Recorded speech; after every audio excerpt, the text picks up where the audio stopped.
உண்மையை முடிவு செய்து துதிப்பேன். தெய்வங்களுக்கு முன்பாக கீர்த்தனை பண்ணுவேன். உமது பரிசுத்த அழைப்புக்கு நேராக நான் பணிந்து உமது கிருபை நிமித்தமும் உமது உண்மை நிமித்தமும் உமது நாமத்தை குறிப்பேன். உமது சகல பிரசாபத்தை பார்க்கிறோம். உமது வார்த்தைகளை மையப்படுத்தியிருக்கிறேன். நான் குறிப்பிட்ட நாளிலே எனக்கு மறுத்து அருளினீர். என் ஆத்மாவிலே பலத்தந்து எனக்கு தைரியப்படுத்தினீர்.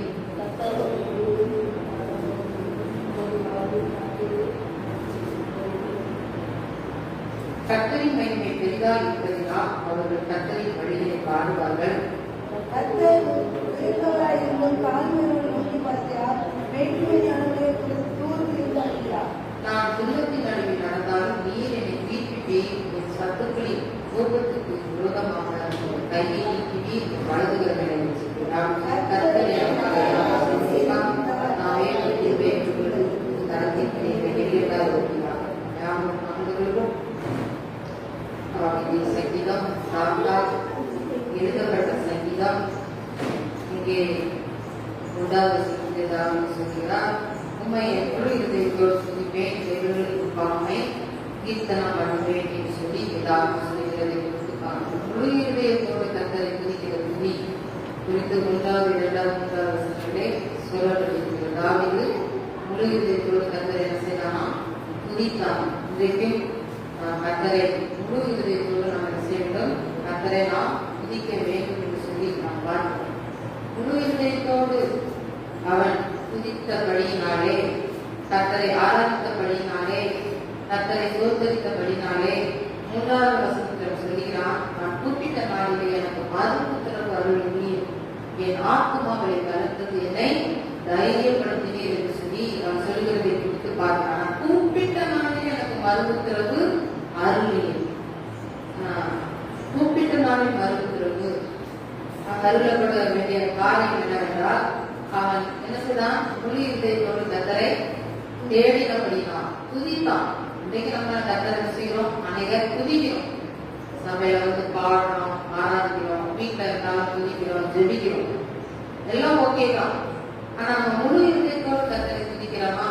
அந்த இருதயம் முழுவதும் அப்படியே ஆண்டோடைய அன்பினால நிரப்பப்பட்டிருக்கிறதா, ஆண்டோட பிரசனத்தினால நிரப்பப்பட்டிருக்கிறதா? நம்மளுடைய ஒரே சிந்தை ஆண்டவரை நோக்கி மாத்திரம் பார்த்து நம்ம ஆராதிக்கிறோமா? ஏன்னா சிந்தையில பலவிதமான சிந்தைகள் ஓடிக்கொண்டிருக்கிறதா? இல்லைன்னா அரைமனதாய் ஆராதித்துக் கொண்டிருக்கிறோமா? இல்லைன்னா கர்த்தருமே ஒரு அவிசுவாசத்தோட ஒரு விரக்தியோடு நம்ம ஆராதித்துக் கொண்டிருக்கிறோமா? நம்முடைய ஆராதனை, நம்முடைய துதி எப்படி இருக்கிறது? நம்ம வாயில நம்ம துதிக்கிறோம், எல்லாருமே துதிக்கிறோம். அதுல வேதம் சொல்கிறது, தாவீது எப்படி துதித்தானா? முழு இதயத்தோடு கர்த்தரை துதிப்பேன் என்று சொல்லி துதிக்கிறார். இன்றைக்கு உங்களுடைய துதி எப்படி இருக்குது? முழு இதயத்தோடு நீங்க துதிக்கிறீங்களா? உங்களுடைய சிந்தையில ஆண்டோடைய சிந்தைலாம் இருக்குதா? ஆண்டவர் முழுசுமா நீங்க நம்புறீங்களா?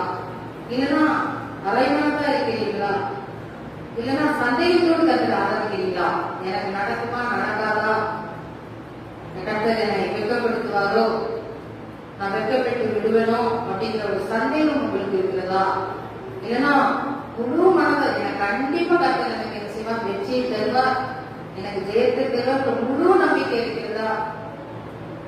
தேவனுடைய பிள்ளைகளே, அந்த முழு நம்பிக்கை எப்ப வரும்? நம்ம முழுவதுமா கர்த்தரை ஆராதிக்கும் போது, துதிக்கும் போதுதான் நம்மளுக்கு அப்படிப்பட்ட முழு நம்பிக்கை வரும். அப்போ தாவீது சொல்கிறான், முழு இதயத்தோடு நான் துதிப்பேன். அவன் முழு இதயத்தோடு கர்த்தரை துதித்தபடினால் அவன் சொல்லுகிற காரியம் நான் கூப்பிட்ட நாளில் எனக்கு மறுபுத்திரவு அருளினீர். இன்னைக்கு அனைவரோட வாழ்க்கையில மறுபுத்திரவு என்ன செய்யல? வரல. நம்ம கூப்பிடுறோம். அன்னைக்கு நான் சொல்வது என்பது பாகால் தீர்க்கதரிசி கூப்பிட்டார்கள். பாகாலே இன்னைக்கு இறங்கும். காலையில இருந்து இரவு வரை கூப்பிட்டார்கள், சாயங்காலம் மட்டும் கூப்பிட்டார்கள்.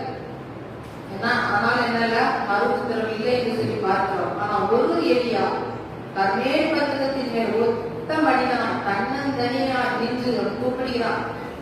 கூப்பிட்ட போது ஆண்டவர் என்ன செய்தார்? இறங்கினான். அக்கினி வந்தது. ஜனங்கள் அதை கண்கூட என்ன செஞ்சாங்க? பார்த்தாங்க. அப்போ தேவனுடைய மகிமையை புறஜாதிகள் பார்த்தார்கள். ஒரு எலியா அப்படின்னு கூப்பிட்டான். அப்போ தேவன் மேல எவ்வளவு முழு விசுவாசம், முழு நம்பிக்கை, முழு துதி அவன் வைத்திருப்பான். ஆனால் கர்த்தர் அப்படிப்பட்ட காரியத்தை விளக்கப்பட்டிருப்பார். தேவனுடைய பிள்ளைகள் வாழ்க்கை அப்படிப்பட்ட துதி இருந்தா முழுமனதான் கர்த்தரை துதிக்கிறீங்களா? இல்லைன்னா தேவனுக்கு இது நடக்குமா நடக்காதா சந்தேகம் இருக்குதா? இது வாய்க்குமா வாய்க்காதா என்கிற சந்தேகம் இருக்குதா? அப்ப ஆண்டவரை ஆராதிக்கிற ஆராதனை துதியில வேதம் நமக்கு தெளிவா சொல்லுகிற காரியம் முழு இதயத்தோடு என்ன செய்ய வேண்டும்? நம்ம துதிக்க வேண்டும். தாவீது அப்படிதான் துதித்தான். ஆகவேதான் நான் சொல்லுகிறான், நான் கூப்பிட்டனாலே கர்த்தர் எனக்கு மறு உத்தரவு அருளினார். உங்களுக்கு கூப்பிட்ட உடனே உங்களுக்கு ஆண்டவர் மறு உத்தரவு அருளணுமா? நம்ம எல்லாரும் விரும்புகிற காரியம் தான். நான் கூப்பிட்ட உடனே ஆன்சர் வந்துடணும், கூப்பிட்ட உடனே அந்த அப்படியே எனக்கு மறு உத்தரவு வந்துடணும் அப்படின்னு சொல்லி நம்ம விரும்புகிறோம். நல்லதுதான். ஆனா முழு இதயத்தோடு நம்ம துதிக்கிறோமா? தேவனுடைய பிள்ளைகளே, நம்ம முழு இதயத்தோடு நாம் துதிக்கும் போது ஆண்டவர் உடனே நமக்கு மறு உத்தரவு அருளி செய்கிற தேவனா இருக்கிறார். அது மாத்திரமல்ல, நம்ம ஆத்மாவில் அவர் என்ன செய்கிறார்? பலனித்தறிந்த தேவனா இருக்கிறார். அனைவருடைய ஆத்மாவில் என்ன இல்லை? பலன் இல்லை. ஆத்மால ஒரு ஸ்ட்ரென்த் இல்லை. ஆத்மா என்ன செய்கிறது? பலகீனப்பட்டு இருக்கிறது. தேவனுடைய பிள்ளைகளே, சரீரத்துல தான் ஒரு வியாதி வந்தா, ஒரு காய்ச்சல் வந்தா என்ன செய்யும்? சரீரம் சோர்ந்து போயிடும். ஒரு 3 நாள் ஒரு காய்ச்சல் வந்து பாருங்க, அப்புறம் ஏதோ ஒரு மாசம் நம்ம படுக்க இருக்கிறது போல கலனெல்லாம் அச்சு போய் கனெல்லாம் உள்ள போய் மெலிந்து அப்படி காணப்படும். அவ்வளவு பலன் 3 நாளுக்கு என்ன செய்யுது? பெய்யுது. சரீர பலவீனம், சரீரத்திலே ஒரு வியாதி அப்படிப்பட்ட சூழ்நிலை காணப்படுகிறான். ஆத்மாவிலே பலனை தருகிறது. ஆத்மால எப்ப பலன் வரும்? நம்ம கர்த்தரை தேடும் போது, துதிக்கும் போது, வேதத்தை வாசிக்கும் போதுதான் நம்ம ஆத்மால என்ன வரும்? பலன் வரும். அதெல்லாம் நம்ம செய்யாம இருக்கும்போது ஆத்மா என்ன செய்யும்? சோர்ந்து போயிடும். ஆத்மால தப்பே இருக்காது, ஜீவனே இருக்காது. அது செத்த ஒரு அனுபவத்தை போல இருக்கும். தேவனுடைய பிள்ளைகளே, அப்ப ஆத்மாவிலே பலம் வர வேண்டும் என்றால் கர்த்தரை முழு மனதோடு கர்த்தரை நாம் துதிக்க வேண்டும். துதிக்கும் போது ஆண்ட பலத்தை நம்மளை என்ன செய்கிறார்? தைரியப்படுத்துகிறார். சோர்ந்து போய் இருந்தாலும், பயத்தோடு இருந்தாலும் ஆண்டு சொல்வாரு, நீ பயப்படாத, நான் கூட இருக்கிறேன் அப்படி தைரியப்படுத்துவார். தைரியமா பேசுவார். எத்தனை பேர் உங்களுக்கு விரோதமா இருக்கு வந்தாலும் உங்களுக்குள்ள ஒரு தைரியம் காணப்படும். தேவனுடைய பிள்ளைகள், அது எப்ப காணப்படும்?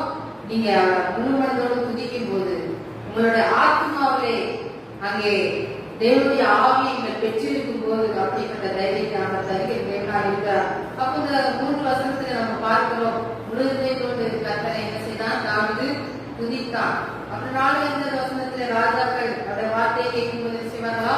துதிப்பார்கள். கர்த்தருடைய மகிமை பெரிதாக இருப்பதால் கர்த்தரின் வழியை என்ன செய்வார்கள்? பாடுவார்கள். 6 வசனம், கர்த்தர் உயர்ந்தவராய் தாழ்மையுள்ளவனை நோக்கி பார்க்கிறார், மேய்ப்பனானவன் தூரத்திலிருந்து அறிகிறார். கர்த்தர் உயர்ந்த தேவன். நாம் ஆராதிக்கிற தேவன் அவரு கஷ்டப்பட்ட தேவன் அல்ல, ஏழை தேவன் அல்ல. அவர் பெரிய தேவன், அவர் உயர்ந்தவர். இன்னைக்கு நம்ம உயர்ந்தவங்க சொல்லி நம்ம யாரு நம்ம உயர்ந்தவங்களா பார்ப்போம்? தேசத்தை ஆளுகிறவர்கள், அப்புறம் அரசியல்வாதிகள், இன்னும் நல்ல சினிமா ஸ்டார்ஸ், அப்படி நல்ல ஒரு டேலண்டானவங்க, நல்ல ஒரு தேசத்தை ஆளக்கூடியவங்க, கணக்குக்கூடியவங்க, ஐஸ்வர்யவாங்க, இவங்க எல்லாம் நம்ம என்ன செய்வோம்? உயர்ந்தவர்கள் நம்ம என்ன செய்வோம்? பார்ப்போம். இவங்கதான் உயர்ந்தவங்க சொல்லி நம்ம என்ன செய்வோம்? பார்ப்போம். வேதம் சொல்கிறது கர்த்தர் உயர்ந்த தேவனா இருக்கிறார். நம்ம பூமியில அப்படிப்பட்ட ஜனங்களை நம்ம பார்க்கலாம். ஆனால் நம்ம ஆராதிக்கிற தேவன் வானத்திற்கும் பூமிக்கும் அவர் சர்வ அதிகாரம் படைத்த தேவன், சர்வ பூமியும் ஆளுகிற தேவன். அவர் உயர்ந்த தேவனா இருக்கிறார். அவர் உயரத்திலே இருக்கிறார், சியோனிலே இருக்கிறார். அந்த தேவனை அவர் உயர்ந்தவராய் இருந்தும் அவர் எப்படி இருக்கிறார்? தாழ்மையுள்ளவனை நோக்கி பார்க்கிறார். நாம தாழ்மையுள்ள ஜனங்கள், நாம் மண்ணினால் உருவாக்கப்பட்ட ஜனங்கள். நாம் ஒரு மண்ணானவன் பார்க்கிற ஒன்றுக்கு உதவாத நம்மை ஆண்டவர் என்ன செய்கிறார்? அவர் உயர்ந்த தேவனாய் இருந்தும் தாழ்மையா இருக்கிற நம்மை, ஆண்டவர் குருதியா இருக்கிற நம்மை, சிறியவனா இருக்கிற நம்மை என்ன செய்கிறாரா? நோக்கி பார்க்கிறார். அப்ப தாழ்மையா இருக்க வேண்டிய தேவனுடைய பிள்ளைகளை தேவனுடைய சமூகத்திலே இன்றைக்கு அநேக என்ன செய்யறாங்க? தன்னை பெருமைப்படுத்துறாங்க. எதனால பெருமைப்படுத்துறாங்க? அழக குறித்து பெருமைப்படுத்தாங்க. கொஞ்சம் மனைவி அழகா இருந்துட்டா என் மனைவி ரொம்ப அழகு நினைச்சுவான், புருஷன் புகழ்வான். கொஞ்சம் படிச்சுட்டு என் மனைவி பெருசா படிச்சிருக்கிறா அப்படின்னு சொல்லி புகழ்வான். இன்னும் ஆஸ்தி இருந்தா நான் இத்தனை வீட்டுக்கு அதிபதி, இத்தனை லட்சங்களுக்கு கோடிக்கு அப்படின்னு சொல்லி நினைச்சுவான். ஆஸ்தியை குறித்து, அந்தஸ்து குறித்து, அழகை குறித்து, படிப்பை குறித்து நினைச்சுவான், புகழுவான். அதே ஒரு மேன்மையா நிறுவான். தேவனுடைய பிள்ளைகளை அப்படி மேன்மையா நம்ம பேசிக்கொண்டு இருப்போம் என்றால் அது கர்த்தருக்கு பிரியமில்லாத காரியம். ஒரு மனுஷனுக்கு ஒரு உயர்வு யாரிடத்திலிருந்து வருகிறது? கர்த்தரிடத்திலிருந்து தான் வருகிறது. அப்போ கர்த்தரை நம்ம எந்த இடத்துல, எந்த ஸ்தானத்தில் கர்த்தரை மகிமைப்படுத்தணும். கர்த்தர் இப்படிப்பட்ட ஒரு காரியத்தை தந்திருக்கிறார், கர்த்தருக்கு மகிமை உண்டாகட்டும் மகிமைப்படுத்துறோமா? இல்லைன்னா நம்மை நாமே மகிமை ஆகவே நாம் நம்மை நாமே பெருமை பாராட்டாதபடி கர்த்தரை குறித்து நம்ம மேன்மை பாராட்ட வேண்டும். தேவனுடைய பிள்ளைகளே, அப்ப நம்மை தாழ்த்த வேண்டும். எவ்வளவுதான் நம்ம பெரியவங்களா இருந்தாலும் நம்மை தாழ்த்தி கொடுக்கும். தேவனுடைய சமூகம் வந்துட்டா நம்ம ஒன்று ஆண்டவரே என்று சொல்லி நாம் முழந்தால் படியிட்டு நம்ம என்ன செய்ய வேண்டும்? ஆண்டவரே, நான் ஒன்றும் இல்லை, நான் ஒரு குப்பை நினைச்சு ஆண்டவருக்கு சமூகத்தை நினைச்சிட்டணும், சரணடைஞ்சிடணும். இன்றைக்கு நம்ம அநேகருக்கு தன்னை தாழ்த்துவதுல என்ன இருக்குது? கஷ்டமா இருக்குது. நான் இவ்வளவு பெரிய ஆளு, நான் சிலர் வயசை பார்ப்பாங்க, நான் இவ்வளவு பெரிய ஆளு, நான் பெரிய மூத்த ஆளு, நான் இப்படிப்பட்ட தாழ்வு போக வேண்டுமோ என்று சொல்லி அநேக பெரியவர்கள் கூட அப்படிதான் பிள்ளைங்க செய்ய மாட்டாங்க, தாழ்வு போக மாட்டாங்க. பிள்ளைங்க தகப்பனை எதிர்பார்ப்பாங்க. இப்படிப்பட்ட ஒருவருக்கொருவர் போட்டிகள். அப்போ தேவனுடைய சமூகத்தில் நம்ம என்ன செய்யணும்? தாழ்த்த வேண்டும். பரவராஜத்துக்கு போனோம்னா எவ்வளவு பெரிய ஆளா இருந்தாலும் சரி, சூப்பர் ஸ்டாரா இருந்தாலும் சரி, அவங்க என்ன செய்யணும்? தன்னை சிறு பிள்ளைகள் கூட தாழ்த்தாவிட்ட தேவனுடைய ராஜ்யத்தில் என்ன செய்ய முடியாதா? பிரவேசிக்க முடியாது. வேற தெளிவா சொல்லு. எவ்வளவு பெரிய இப்ப நம்மளும் சாதாரண ஆள் தான், என்னதான் பெரிய இந்த உலகத்தையே ஆளக்கூடிய அதிபதியா இருந்தா கூட தன்னை என்ன செய்யணும்? சிறு பிள்ளை போல என்ன செய்யணும்? தன்னை தாழ்த்தணும். தாழ்த்தலாம பரவராஜத்துல என்ன உண்டு? இடம் உண்டு. அப்போ ஆண்டவர் பரவராஜத்துல சேர்த்து வச்சிருக்காரா? படித்தவர்களுக்கு பெரிய சிங்காசனம், பணக்காரர்களுக்கு இப்படிப்பட்ட சேர் அப்படின்னு போட்டு வச்சிருப்பாரா? கிடையாது. எல்லாத்துக்கும் ஒண்ணுதான், ஈக்குவல் தான். பரவராஜத்துல அப்படிப்பட்ட மேன்மை இல்லை. எல்லாரும் பணக்காரனா இருந்தாலும் படித்தவனா இருந்தாலும் ஒரே தான். அப்போ நம்ம என்ன செய்யணும்? தன்னை தாழ்த்த வேண்டும். தாழ்மையுடைய கத்தரை நோக்கி பார்த்தார். நம்ம எந்த அளவுக்கு நம்ம தாழ்த்துறோமோ அந்த அளவுக்கு தேவனுடைய ஆசீர்வாதத்தை நம்ம பெற முடியும். அப்ப அநேக நேரங்கள் நம்மளால என்ன செய்ய முடியல, நம்மள தாழ்த்த முடியல. அது நம்மள ரொம்ப தடுக்குது. நாம் இறங்கி போகணுமா, நாம் பேசணுமா, நான் இந்த மாதிரி இருக்கணுமா, என்னால என்ன செய்யறது முடியாது அப்படின்னு மேட்டிமா இருக்கிறனாலதான் அநேக நேரங்களிலே நமக்கு வர வேண்டிய ஆசீர்வாதம் என்ன செய்கிறது? தடைப்படுகிறது. மேலான அனுபவத்துக்கு நேரம் நம்ம செல்ல முடியல. அப்போ நம்ம தாழ்த்தி கொடுக்கும்போது ஆண்டவர் மேன்மையான ஆசீர்வாதத்தை தர வல்லமையுள்ளவராக இருக்கிறார். தாவீது சொல்கிறார், தன் உயர்ந்தவராக இருக்க தாழ்மையை நோக்கி மேட்டிமையானவங்க தூரத்தில் இருந்து அறிகிறார். மேட்டிமையானவங்க ஆண்டவர் நினைச்சுக்கிறார், தூரத்திலிருந்து அறிகிறார். நீதிமொழிகள் சொல்லப்பட்டிருக்கிறது, தாழ்மைக்கு கர்த்தருக்கு பயப்படுகிற பயமும் என்னது? ஜீவனும் கனமும் மையமா நினைச்சிருது சொல்லப்பட்டிருக்கிறது. அப்போ நல்ல ஜீவன் வேணும், நல்ல சுகம் வேணும் அப்படின்னா நம்ம என்ன செய்யணும்? நம்மள தாழ்த்தணும். நமக்கு கனம் வேணும்னா நம்ம தாழ்த்தணும் அப்படின்னு சொல்லிக்கிறது. 7வது வசனம், துன்பத்தினால நடப்பதை மீட்பி என் சத்துருவின் கோபத்துக்கு விரோதமாக கையை நீட்டி. துன்பத்தின் நடுவே நடந்தாலும் இன்றைக்கு அநேகரோட வாழ்க்கை துன்பத்தை தான் செஞ்சுட்டு இருக்கிறோம். நடக்கும். சரியான ஆகாரம் இல்ல, உணவு இல்ல, சரியான வேலை இல்ல, சரியான ஆசீர்வாதம் இல்ல, எதிர்பார்த்துக்கிற நன்மை இல்ல, அநேகரால வேதனைப்படுத்தக்கூடிய வார்த்தைகள், நம்மளை குறித்து அவதூறாக பேசக்கூடிய மக்கள், குடும்பங்கள், அப்படிப்பட்ட சூழ்நிலை வழியாக நம்ம என்ன செய்கிறோம்? நடந்து செல்கிறோம். துன்பம், நம்ம வாழ்க்கையில துன்பம். சிலருக்கு நம்ம நன்மைதான் செய்வோம், ஆனா அவங்க நம்மளை துன்பப்படுத்துவாங்க. அதை நம்ம பார்க்கும்போது ரொம்ப வேதனையா தான் இருக்கும், கஷ்டமா தான் இருக்கும். எத்தனையோ பேருக்கு நன்மை செஞ்சுருப்போம். நான் கூட அநேக நேரங்கள் வேதனைப்படுவோம். எத்தனையோ மக்களுக்கு எத்தனையோ பேருக்கு நன்மை செஞ்சிருக்கிறோம், உதவி செஞ்சிருக்கிறோம். ஆனா அந்த மக்கள் நம்மளை வேதனைப்படுத்தும் போது அது ரொம்ப கஷ்டமா தான் இருக்கும். அதை நினைச்சு எல்லாரும் யாரும் கூட அடைய முடியாது, வேதனையா இருக்கும். இவ்வளவு மக்களுக்கு இவ்வளவு நன்மை செஞ்சோம், நமக்கு கிடைக்கிற பலன் பொல்லாதவங்கிற பட்டம் தான் கிடைக்குது. ஆகாதவர்களுக்கு என்ன செய்யறாங்க? தனி விடுகிறார்கள், நம்மை வேதனைப்படுத்துகிறார்கள் என்கிற சொல்லி அந்த வேதனை பார்த்தீங்களா? அது அவங்களுக்கு மட்டும்தான் தெரியும். அந்த வழியை நடக்கிறவங்களுக்கு மட்டும்தான் தெரியும். நன்மைக்கு பதிலா தீமை பெறும் பார்த்தீங்களா? நன்மைக்கு பதிலா அந்த தீய வார்த்தைகள் பேசுவாங்க பார்த்தீங்களா? அதெல்லாம் அப்படியே ஈட்டி வச்சு இருந்த குத்தி பழக்கிறது மாதிரி இருக்கும். அதெல்லாம் ரொம்ப பயங்கரமான ஒரு காயம். அப்படிப்பட்ட வேதனையின் வழியாக நான் நடந்தாலும் தேவரீ நீர் என்னை உயிர்ப்பித்து. இன்றைக்கு அப்படிப்பட்ட சூழ்நிலைகளை நீங்க இருக்கிறீங்களா? தேவதை உங்களை வார்த்தைகளால குத்தி குணப்படுத்திருக்கிறார்களா? அப்படிப்பட்ட துன்பம் உங்களை சகிக்க முடியலையா? அப்படிப்பட்ட பொருட்களை உங்களை தாங்க முடியவில்லையா? ஆண்டவராக இயேசு கிறிஸ்துவை உயிர்ப்பிக்கிற விதமாக இருக்கிறார். நீங்கள் அவருக்குள்ளே உயிரடைத்தீர்களாக. அன்றைக்கு எலும்பு நிறைந்த பள்ளத்தாக்கு நடுவே அங்கே ஆண்டவராய் இயேசு கிறிஸ்து போன போது எசேக்கியேல் தீர்க்கதரிசி பார்த்து சொல்கிறார்கள், எலும்பு உயிரடையுமா அப்படின்னு சொல்லும்போது ஆண்டவர் அந்த எலும்பை அடைந்தார், உயிரடைய செய்தார். எலும்புதான், ஆனாலும் அதெல்லாம் உயிரடைந்து ஒரு சேனையா நின்றது என்று சொன்னது போல இன்றைக்கு உலர்ந்து போயிட்டீங்களா? பிரச்சனையை பார்த்து பார்த்து, சோதனையை பார்த்து பார்த்து உங்க எலும்பு கூட வறண்டு போயிட்டா, உங்களுக்கு அப்படிப்பட்ட ஒரு வறட்சி, உங்கள் எலும்புகள் சரீரங்கள் உலர்ந்து போயிட்டா, அப்படிப்பட்ட பாதையை வழியாக நீங்க நடந்தாலும் ஆண்டவராக இயேசு கிறிஸ்து உங்களை என்ன செய்வார்? உயிர்ப்பிக்கிற தேவனாய் இருக்கிறார். ஆராதிக்கிற தேவன் அவர் உயிர்ப்பிக்கிற தேவன். இன்றைக்கு அந்த உயிர்ப்பிக்கிற ஆவியானவர், அந்த உயிர்ப்பிக்கிற ஆவியானவர் இன்றைக்கு உங்கள் சரீரங்களை, அவயங்களை, ஆத்மாவை என்ன செய்கிறார்? அவர் உயிர்ப்பித்துக் கொண்டிருக்கிறார். அப்போ அப்படிப்பட்ட பாதைகள் வழியாக நீங்க நடந்தால் நீங்க என்ன செய்யாதீங்க? கவலைப்படாதீங்க, சோர்ந்து போகாதீங்க. உலகத்துல நமக்கு என்ன உபத்திரம் உண்டு, என்ன நன்மை செஞ்சாலும் அவங்க என்ன செய்ய மாட்டாங்க? நல்ல விதமா பேச மாட்டாங்க, நம்ம கூட இருக்க மாட்டாங்க, நம்ம வீட்டு என்ன செஞ்சுருவாங்க? ஓடிடுவாங்க, நம்மள இதான் பேசுவாங்க. ஆனால் பரலோகத்துல என்ன இருக்குது? நமக்கு பலம் இருக்கிறது. இந்த உலகத்துல கற்றுக்காக நம்ம படுக்கிற பாடுகள், வேதனைகள், நிந்தைகள், அவமானங்கள் உலகத்துல கஷ்டமா தான் இருக்கும். ஆனா பரலோகத்திலே அது மிகுந்த பலனை நமக்கு தருகிறதா இருக்கிறது. தேவனுடைய பிள்ளைகளே, ஆண்டவராகிய இயேசு கிறிஸ்து உயிர்ப்பிக்கிற தேவன். தாவீதை ஆண்டவர் நினைச்சார், உயிர்ப்பித்தார். தாவீதை குறித்து நம்ம பார்த்து நிறைய சொல்லலாம். ஆனா அவனுடைய வாழ்க்கையை பாருங்க, அந்த சிக்லாக்லே அவனோட மனைவி பிள்ளைகள் எல்லாரையும் என்ன செஞ்சுட்டாங்க? சிறைப்பிடிச்சு போயிட்டாங்க. காரியங்கள் நமக்கு தெரியும். ஆனா பாருங்க, அவனுக்கு அப்படிப்பட்ட வேதனை எல்லாவற்றையும் அவன் இழந்தாலும், எல்லாம் சிறைப்பிடிக்கப்பட்டு போனாலும், அவன் வேதனையா இருந்தாலும் அவன் கட்டுக்கு தன்னை திடப்படுத்திக் கொண்டான். அப்படிப்பட்ட நெருக்கத்தின் வழியாக, துன்பத்தின் வழியாக தாவீது என்ன செஞ்சான்? நடந்து சென்றான். யோபை பற்றி சொல்லும்போது கூட நம்ம பார்க்கலாம். அவன் அவ்வளவு பெரிய பாடு, அவனுடைய வாழ்க்கை சரீரத்துல ஒரு பக்கம் வியாதி, அவன் ஓட்டை எடுத்து சொல்லிக்கிட்டு இருக்கிறான்.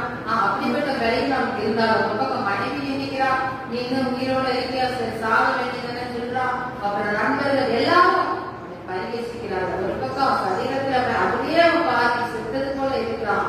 அதுக்கு மேலே வார்த்தைகள் என்ன செய்யறாங்க? மனப்படி காக்குறாங்க, கொள்ளுகிறார்கள். தேவனுடைய பிள்ளைகளே, அப்படிப்பட்ட சூழ்நிலை கூட யோபு என்ன செய்த? கர்த்தரை முறுமுறுக்கி அப்ப கூட கர்த்தரை முழுமனதான் கர்த்தரை செஞ்ச அந்த சூழ்நிலையை பிரிச்சான்.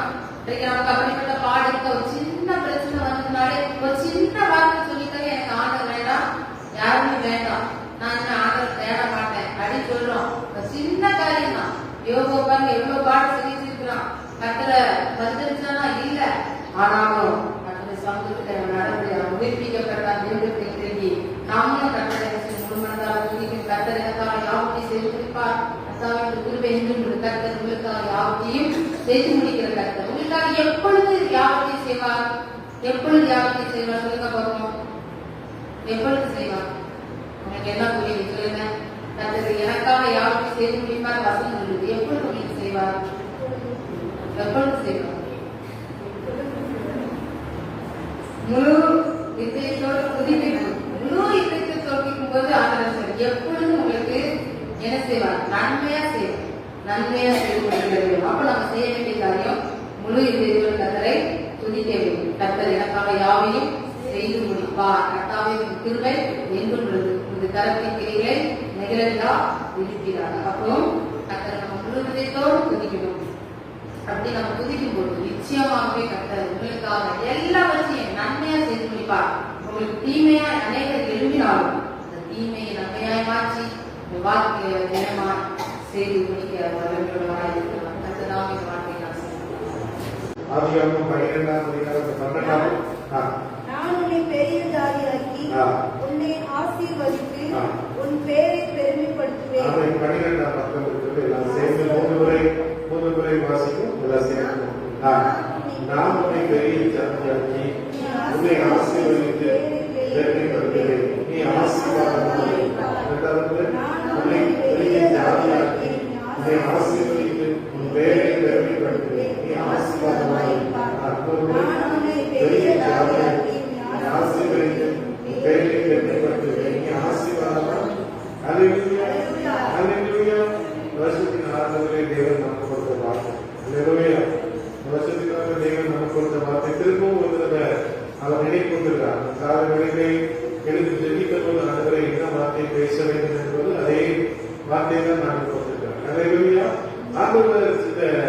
இன்னொரு வேளாண் சொல்லப்பட்டிருக்கு. நான் உன்னை பெரிய இனமாக்கி உன்னை ஆசீர்வதித்து உன் பெயரை எழுதியவே பெருமைப்படுத்தி நீ ஆசீர்வாதமாய் இருப்பாய். இன்னொரு விரிவாக்கம் சொல்கிறது. நான் உன் மூலமாக ஒரு பெரிய தேசத்தை உருவாக்குவேன். நான் உன்னை ஆசீர்வதிப்பேன். உன் பெயரை புகழ்பெறச் செய்வேன். ஜனங்கள் மற்றவர்கள் உன்னை உன் பெயரை எழுதியவர்கள் பயன்படுத்துவார்கள். அல்லேலூயா.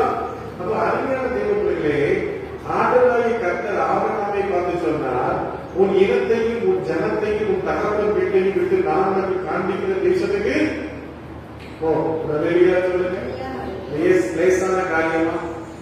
தகப்பன் வீட்டை விட்டு போறது லேசான காரியமா? சொல்லுங்க. தகப்பன் வீட்டுல எப்படி கிடைக்கும்? எல்லாம் இருக்கும். அப்பா வீட்டுல எப்போதும் என்னது சந்தோஷம். அப்பா அடிச்சாலும் முடிச்சாலும் எங்கேயாவது சாப்பாடு வாங்கி போட்டுவாரு.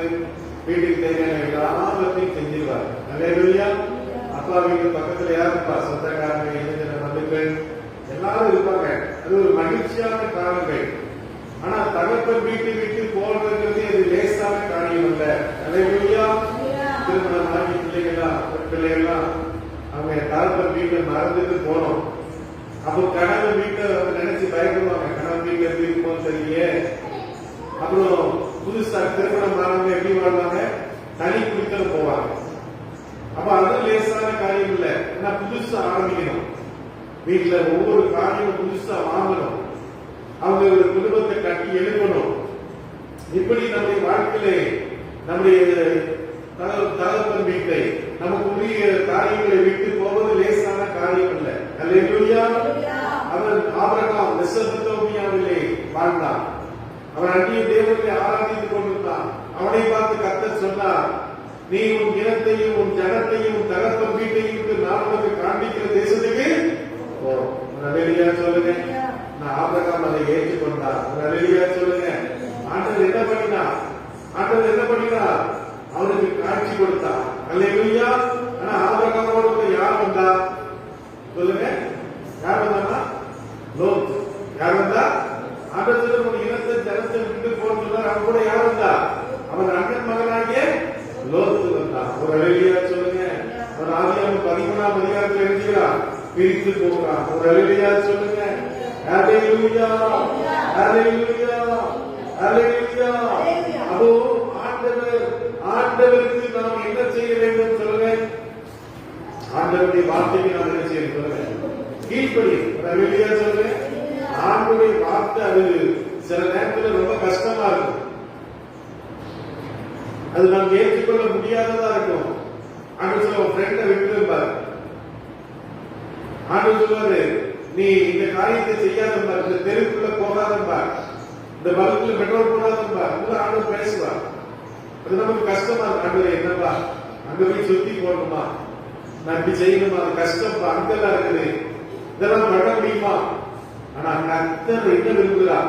அவர் சொன்னதை நாம் செய்ய வேண்டும் என்று விரும்புகிறார். ஒரு அல்லேலூயா சொல்லுங்க. அல்லேலூயா. அல்லேலூயா. ஆபிரகாம் விசுவாசத்தின் தகப்பன். ஒரு அல்லேலூயா சொல்லுங்க. ஆண்டவர் ஆபிரகாமை குறித்து சொன்னது என்ன சொல்லுங்க. அவர் விசுவாசத்தின் தகப்பன். ஒரு அல்லேலூயா சொல்லுங்க. அல்லேலூயா. அல்லேலூயா. அவர் கர்த்தரை விசுவாசிக்கிறவர். இந்த நாளிலே கர்த்தர் உள்ளத்தில் என்ன விசுவாசம் எதிர்பார்க்கிறார் சொல்லுங்க. விசுவாசத்தை. இயேசு கிறிஸ்து ஊழியம் செய்த நாட்களிலே ஒரு பெரும்பாலுள்ள ஸ்திரீ, அப்படி சரத்துல எங்க பார்த்தாலும் ரத்தம் போய்க்க, பெண்களுக்கு பெரும்பா அந்த உதிர போக்கு எத்தனை நாள் இருக்கும்? 4 நாள் 5 நாள் மாத்திரம் இருக்கும். ஆனா அந்த பெண்ணுக்கு மாசம் முழுவதும் உதிர போக்கு, வருஷம் முழுவதும் உதிர போக்கு. அப்ப எவ்வளவு கஷ்டமான காரியம். சில பெண்கள் இப்படி இருக்கிறாங்க, சில வாழ்க்கை பிள்ளைகள் இப்படி இருக்கிறாங்க. ஒரு கஷ்டம் வெளியில சொல்ல முடியாது. இப்படிப்பட்ட அவர்கள் வேதனை அனுபவித்திருக்கிறாங்க. அவர்கள் 12 வருஷ காலம் இப்படிப்பட்ட ஒரு வேதனை அனுபவித்தார். ஒரு அல்லேலூயா சொல்லுங்க. அப்ப அவர்கள் வயசு என்ன இருக்கும் சொல்லுங்க. 12 வயசு காலத்துல அவருடைய வயசு எத்தனை இருக்கும்? அவருக்கு கிட்டத்தட்ட ஒரு 25 வயசு. எத்தனை வயசு இருக்கும்? 25 வயசுக்குள்ள அவருக்கு 12 வயசுல பெரிய பிள்ளையாவாங்க. அப்போ அவருக்கு வயசு எத்தனை? 25 வருஷம். 25 வயதிலே ஒரு வாலிப மகளாய் திருமணம் செய்து சந்தோஷமா இருக்க வேண்டிய மகள், அவள் உதிர போக்கினாலே பாதிக்கப்பட்டு விலகினப்பட்டு சரீரத்திலே அவள் வைத்தியர்களை பார்த்து மந்திரவாதிகளை பார்த்து அவள் பலன் பெற முடியாமல் இருந்தாள்.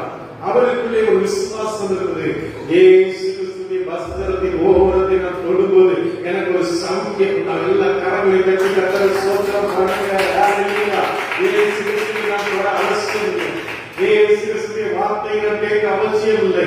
ஓ பிரைஸ் இயேசு கிறிஸ்துவினுடைய அந்த வஸ்திரத்தின் ஓரத்தை தொடுவதில் ஒரு தெய்வீக சுகம் உண்டாகும். ஒரு அல்லேலூயா சொல்லுங்க. அவன் விசுவாசமாய் கூட்டத்தின் நடுவிலும் சரீர பலகீனத்தை பொருட்படுத்தாதவனும் பிரைஸ் சோத்திரம் அவன் ஓடி போய் அந்த இயேசு கிறிஸ்துவின் வஸ்திரத்தின் ஓரத்தை தொட்டபோது இயேசு கிறிஸ்துவின் சரீரத்திலிருந்து வல்லமை புறப்பட்டு அவன் அந்த சலனை விடுதலையானான். ஒரு அல்லேலூயா சொல்லுங்க. இயேசு கிறிஸ்துவின் கூட்டத்தின் நடுவிலே பார்த்து சொன்னார், என்னை தொட்டது யார் என்று கேட்டார். உடனே சீசனுக்கு ஆண்டவரை பாருங்கள், எவ்வளவு திரளான கூட்டம் இருக்கிறது, எவ்வளவு திரளான மக்கள் இருக்கிறார்கள். அல்லேலூயா. என்னை தொட்டது யார் என்று கேட்கிறீர்கள் என்று சொல்லவில்லை, இந்த சரீரத்திலிருந்து வல்லமை புறப்பட்டது. ஒரு அல்லேலூயா சொல்லுங்க. பிரைஸ் அருமையான தேவர்களே, அவன் பயத்தோடு சொல்கிறான், ஆண்டவரை நான் தான் தொட்டது. உடனே ஆண்டவர் சொன்னார், ஸ்திரீயே உன் விசுவாசம் பெரியது, நீ உன் வேதனை நீங்கிய மீது சுகமாய். ஒரு அல்லேலூயா சொல்லுங்க. இன்னைக்கு இயேசு கிறிஸ்து எதை விரும்புகிறார்? விசுவாசத்தை விரும்புகிறார். ஒரு அல்லேலூயா சொல்லுங்க. விசுவாச ஊழியர்கள் எப்படிப்படுது? பயங்கர கஷ்டம், சாதாரணம் அல்ல. இப்போ இளையராஜா தம்பி இருக்காங்க, அவங்க டெய்லி அவங்களுக்கு மேல அவங்களுக்கு இருந்தா நல்ல சம்பளம் உண்டாகும். ஆனா விசுவாச ஊழியம் என்பது என்ன? ஆண்டவர் கொடுத்ததாக உண்டு. ஒரு அல்லேலூயா சொல்லுங்க. ஆண்டவர் கொடுக்கணும். விசுவாசமா வாழ்ந்து ஆண்டவர் நமக்கு உதவி செய்யணும். ஆண்டவர் பரலோகத்தை நமக்கு திறக்கணும். அப்பதான் நம்முடைய வாழ்க்கையில் அற்புதம் நடக்கும். அப்ப ஆண்டவரா பார்த்து சொல்றாங்க, நல்ல சொத்து இருக்குது, சுகம் இருக்குது, பூமி இருக்குது, எல்லாம் இருக்குது. ஆண்டவர் சொல்றாரு, போடா பரதேசி மாதிரி போடா, நான் சொல்றது போடா அப்படிங்கிறார். ஆண்டவரே எப்படிப்பா வீட்டிலே உட்கார்ந்துட்டேன், சொந்தக்காரங்க எல்லாம் இருந்தாங்க, ஒரு பிரச்சனை தான் எல்லாரும் வந்துருவாங்க, இப்ப பரதேசி மாதிரி போறோமான்னு கேட்டபோது ஆண்டவர் சொன்ன, நான் ஒரு பெரிய தேசமாக்குவேன். ஒரு அல்லேலூயா சொல்லுங்க. அல்லேலூயா. அவளுக்கு குழந்தை இல்ல, 75 வயசு சாராளுக்கு, அவளுக்கு 65 வயசு. ஆனாலும் கர்த்தர் அவளுக்கு விசுவாசத்தை கர்த்தர் எனக்கு குழந்தையை தருவார். ஒரு அல்லேலூயா சொல்லுங்க. உன் பேரை பெருமைப்படுத்துவேன். ஒரு அல்லேலூயா சொல்லுங்க. உன் பேரை நேரத்தில் நாங்க ஒரு பர்த்டே ஃபங்க்ஷன் போயிருக்கோம். எங்களுடைய மனைவியுடைய அக்கா மகனுக்கு பர்த்டே ஃபங்க்ஷன், 1 வயசு குழந்தைக்கு பர்த்டே, அது கூப்பிட்டுருந்தாங்க, போயிருந்தோம். அப்போ எங்க அக்கா சொல்ல, மனைவியுடைய அண்ணன் சொல்ல, பெரிய அண்ணன், எங்க அக்கா ஸ்கூல்ல படிக்கும்போது 5ஆவது எத்தனை வருஷம்? 2 வருஷம், 6ஆவதுல 2 வருஷம், 7ஆவதுல 2 வருஷம் படிச்சாங்க. நீங்க பிள்ளைகள் எல்லாம் டிகிரி வாங்கி இருக்கிறது. அல்லேலூயா சொல்லுங்க. அல்லேலூயா. அல்லேலூயா. இந்த பையன் துபாயில இருக்கிறான், துபாயில அவங்க இருக்கிறான், அவனுடைய மனைவி இருக்கிறா, குழந்தை, அந்த குழந்தைக்கு தான் நேற்று பிரதீஷ் அவங்க பண்ணாங்க. இந்த பேர் நாங்க தான் பார்க்கலாம் நடத்தணும். அப்போ நல்ல குடும்பமா நாங்க இந்த ஆராதனை எல்லாம் பண்ணிட்டு. அப்ப அவர் சொல்லும்போது சொன்னார், எங்க அக்கா அவ்வளவு கஷ்டப்பட்டா, அவ்வளவு அவமானப்பட்டா, இன்னைக்கு கர்த்தர் பிள்ளைகளை ஆசீர்வதித்து வைத்திருக்கிறார். ஒரு அல்லேலூயா சொல்லுங்க. ஒரு பிள்ளைகள் கர்த்தரால் பூதிக்கப்பட்டிருப்பார்கள். உடைய பிள்ளைகளுடைய சமாதானம் எப்படி இருக்குமா சொல்லுங்க. சொல்லுங்க, எப்படி இருக்கும்? பெரிதா இருக்கும். பிள்ளைகளுக்காக நீங்க என்ன செய்யணும் சொல்லுங்க. ஜாமன் இடத்துல இந்த பாஸ்டர் ஐயா நேர குழந்தை 2.5 வயசு குழந்தை என்ன ஆச்சு, மறுப்பு போயிருக்கு. இப்போ நாங்கள் போயிட்டு காலையில போய் மத்தியானம் வரைக்கும் நாங்கள் தான் இருந்தேன். ரொம்ப கஷ்டமா இருந்துச்சு. தாய்க்கு 2 பிள்ளைங்க, 2 பையங்க. அவன் அழுது கொண்டே இருந்தா, கண்ணீர் எடுத்து கொண்டே இருந்தா. நம்ம பிள்ளைகளுக்காக உபாசம் ஜாப் நம்ம பார்த்த ஐயா இருக்காங்கல்ல, பார்த்த நகர், அவங்க அம்மா பேர் என்ன பேர் சொல்லுங்க? செல்வா கனகர். அவங்க வாரத்துல ஒரு நாள் பிள்ளைகளுக்காக என்ன செய்வாங்க, குடும்பத்துக்காக உபவாசம் ஜாப் பண்ணுவாங்க. வயசு 84, 85 வயசு ஆயிடுச்சு. ஆனா கூட இந்த வயசுல கூட குடும்பத்துக்காக என்ன செய்யறாங்க, எத்தனையோ பேர் ஜாப் பண்றாங்க. பார்த்த நகர் அப்பாவுக்கு ஜாப் பண்றதுக்கு எத்தனை பேர் இருக்காங்க, உலகம் முழுவதும் ஆட்கள் இருக்கிறாங்க. ஆனா கூட அவங்க அம்மா என்ன பண்றாங்க, பிள்ளைகளுக்காக ஜாபம் பண்றாங்க. நீங்க உங்க கணவனுக்காக ஜாப் பண்ணணும், பிள்ளைகளுக்காக ஜாப் பண்ணணும். ஒரு அல்லேலூயா சொல்லுங்க. அல்லேலூயா. அந்த வாரத்திலே கேட்கிறாங்க, அப்பா 50வது திருமண நாளை கொண்டாடினாங்க. அப்ப நாங்க போயிருந்தோம் சுரண்டைக்கு.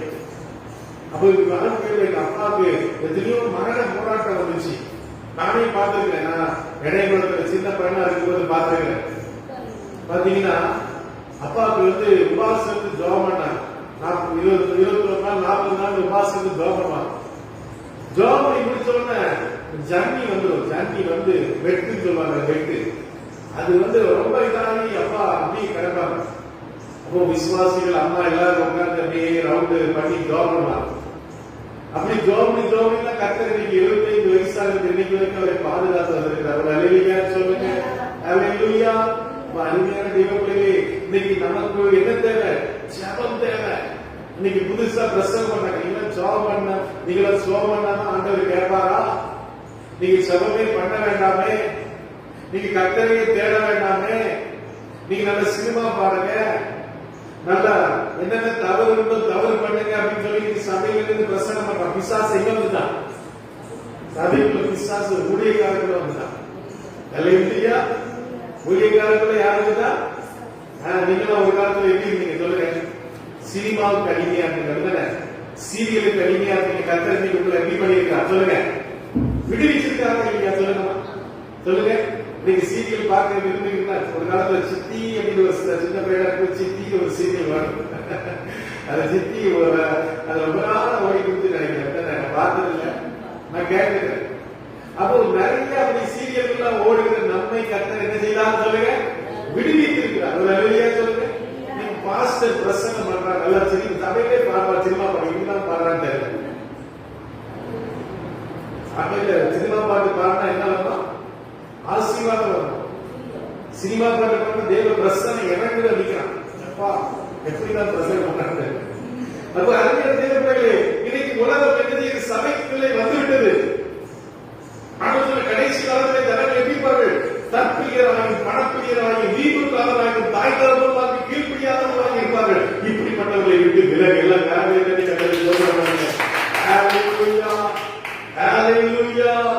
அப்போ அருமையான தேவ பிள்ளைகளே, யூதர்கள் அவர்கள் அத்தனை கொடுமைகளை அனுபவித்தார்கள். யூதர்களை கிரேக்கர்கள் கைப்பற்றினார்கள், கிரேக்கர்களை ரோமர்கள் கைப்பற்றினார்கள். ஹிட்லர் ஜெர்மனியிலே யூதர்களை கொண்டு குவித்தார். பச்சளம் பிள்ளைகளெல்லாம் ஒரு வேனுக்குள்ள ஏற்றி விஷ வாயுகளை குழந்தைகளை கொடுத்து அப்படியே கொண்டுட்டார். ஆண்கள் எல்லாம் அப்படியே ஷூட் பண்ணி இப்படி துப்பாக்கி வச்சு சுட்டு கொண்டுட்டார். பெண்கள் எல்லாம் கொடுமைப்படுத்தலாம். அவ்வளவு கொடுமைகளை யூதர்கள் அனுபவித்தார்கள். ஆனால் ஆண்டவர் வாக்கு கொடுத்தார், பெயரை பெருமைப்படுத்துவேன். ஒரு அல்லேலூயா சொல்லுங்க. அல்லேலூயா. பூமியிலுள்ள எல்லா குடும்பங்களும் மூலமாய் ஆசீர்வதிக்கப்படும். ஒரு அல்லேலூயா சொல்லுங்க. இன்னைக்கு நம்ம யார் மூலமாய் ஆசீர்வதிக்கப்பட்டிருக்கிறோம் சொல்லுங்க? ஆபிரகாம் கொடுத்த வாக்குத்தத்தத்தின் மூலமாய். ஒரு அல்லேலூயா சொல்லுங்க. அல்லேலூயா. அல்லேலூயா. அல்லேலூயா. ஆண்டவர் சொன்னார், பூமியில் உள்ள அனைத்து குடும்பங்களும் ஆசீர்வதிக்கப்படும். எப்படி ஆசீர்வதிக்கப்பட்டது சொல்லுங்க? எப்படி ஆசீர்வதிக்கப்பட்டது? ஆண்டவர் சொன்னார் அல்லவா, உன் மூலமாய் பூமியிலுள்ள எல்லா குடும்பங்களும் ஆசீர்வதிக்கப்படும். எப்படி ஆசீர்வதிக்கப்பட்டது? இயேசு கிறிஸ்து மூலமாக. அல்லேலூயா சொல்லுங்க. ஆபிரகாமின் குமாரனாகிய, தாவீதின் குமாரனாகிய, யோசேப்பின் குமாரனாகிய யாருடைய வம்சம் வரலாறு? இயேசு கிறிஸ்துவினுடைய வம்சம் வரலாறு. அல்லேலூயா. ஆண்டவர் யாரு? ஆதாமுடைய குமாரனாக தேர்ந்தெடுக்க வேண்டும். யாருடைய குமாரனாக இருக்கிறார்கள்? ஆதாமுடைய குமாரனாக இருக்க வேண்டும். ஆனா வேதம் சொல்கிறது ஆபிரகாமின் குமாரனாகிய, ஈசாக்கின் குமாரனாகிய, தாவீதின் குமாரனாகிய இயேசு கிறிஸ்துவினுடைய வம்ச வரலாறு. அல்லேலூயா. அப்ப யார் மூலமாய் ஆசீர்வதிக்கப்பட்டிருக்காங்க இன்னைக்கு ஜனங்கள்? இயேசு, நீங்கள் நான் யார் மூலமாய் ஆசீர்வதிக்கப்பட்டோம்? இயேசு கிறிஸ்து மூலமாய். ஆபிரகாமின் குமாரனாகிய இயேசு கிறிஸ்து மூலமாய் ஆசீர்வதிக்கப்பட்டோம். அல்லேலூயா. அல்லேலூயா. அப்போ ஆபிரகாம் ஆரானை விட்டு புறப்பட்ட போது அவனுக்கு எப்படி இருக்கும்? மிகுந்த கஷ்டமா இருக்கும். அழுதுருப்பான். ஐயோ அப்பா அம்மா விட்டு போறமே, தேராவது விட்டு போறமே, தன்னை நாகோரை விட்டு போறமே, தன்னை குடும்பத்தை விட்டு போறமே அழுதிருப்பான். ஆனால் கர்த்தர் ஆபிரகாமை நினைத்தார். அல்லேலூயா. அல்லேலூயா. ஆபிரகாமுடைய மனைவியை எடுத்துக்கொண்டு அவன் நினைக்கிறான். பஞ்சத்தின் நிமித்தமாய் அவன் எங்க போகிறான்? எகிப்து தேசத்துக்கு போகிறான். எங்க போகிறான்? எகிப்து தேசத்துல 60 வயசு பாட்டியம்மா யாரு சொல்லுங்க? 60 வயசு பாட்டியம்மா யாரு? 65 வயசு பாட்டியம்மா யாரு? சாரா. ஆனா அவளுக்கு அவன் ரொம்ப அழகா இருந்திருக்கான். அல்லேலூயா. ஆனா இந்த பார்வோன் வந்து எந்த பெண்களை பார்க்கறது விட மாட்டான். அவள் எங்கேயாவது திருமணம் பண்ணிக்கணும்னு நினைப்பான். அப்படிப்பட்டவன். உடனே சாராள என்ன பண்ணிருக்காங்க, ஒரு பெட்டிக்குள்ள வச்சிருக்காங்க. எதுக்குள்ள? ஒரு பெட்டிக்குள்ள வச்சு கூட்டிருக்கிறாங்க. அவள் எங்கேயாவது காப்பாத்தின்னு சொல்லி ஆபிரகாம் எவ்வளவோ மேல் இருக்கிறான். ஆனா கூட அவன் என்ன பண்ணிட்டான், அவளை எடுத்துட்டு போயிட்டான். அல்லேலூயா சொல்லுங்க. நான் ஆபிரகாம் ஜெபித்த போது கர்த்தர் பார்வோனுடைய குடும்பத்தை மூல வியாதியினாலே பாதித்தார். அல்லேலூயா சொல்லுங்க. அப்ப ஆண்டவர் பாருங்க, உங்களுடைய குடும்பத்தை பாதுகாக்கிறவராக இருக்கிறார். அல்லேலூயா. இன்னைக்கு பாருங்க, இன்னைக்கு உலகம் எப்படி இருக்குது, பாவத்துல நிறைந்ததா இருக்கு. ஒருத்தருடைய மனைவியை ஒருத்தர் எடுத்துட்டு போறது சர்வ சாதாரணமாயிடுச்சு. இப்படிப்பட்ட ஒரு உலகமா இருக்குது. ஆனா கூட கர்த்தர் நம்மை பாதுகாக்கிறார். அல்லேலூயா சொல்லுங்க. பொள்ளாச்சியில கடந்த நாட்கள்ல நிறைய அந்த பிள்ளைகள் என்ன பண்ணாங்க, அப்படியே கெடுத்துட்டாங்க. பசங்க என்ன பண்ணாங்க, நிறைய பிள்ளைகளை கெடுத்துட்டாங்க. அப்படிப்பட்ட பகுதியில தான் எங்க பாப்பா படிச்சுட்டு இருக்கா. ஒரு நாள் ராத்திரி பாத்தீங்கன்னா அவ ஒரு பஸ்ல வரணும். அந்த பஸ் என்ன ஆயிடுச்சு, பிரேக் டவுன் ஆயிடுச்சு. நைட்டு 1 மணி ஆகுது. பஸ் வரக்கூடிய பஸ் என்ன ஆயிடுச்சு, பிரேக் டவுன் ஆயிடுச்சு.